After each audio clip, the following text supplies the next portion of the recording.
લોકમત ન્યૂઝમાં આપનું સ્વાગત છે। વડોદરા જિલ્લાના ડભોઈ શહેરમાં વીજ ડીપીમાં અચાનક આગ લાગવાની ઘટના સામે આવી હતી। ઝારોલા ગામની વાડી પાછળ આવેલ વીજ ડીપીમાં શોર્ટ સર્કિટ થવાના કારણે આગ ભભૂકી ઉઠતા આસપાસના વિસ્તારમાં અફરાતફરીનો માહોલ સર્જાયો હતો।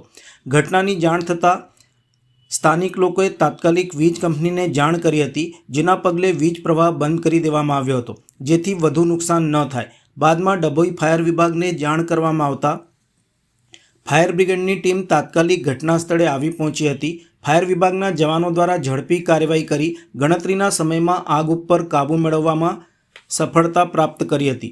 आ घटनामां कोई मोटी ईजा के जानहानि थवा पामी नथी, परंतु आग लागवानी घटनाना पगले थोड़ो समय विस्तारमां चकचार मची जवा पामी हती।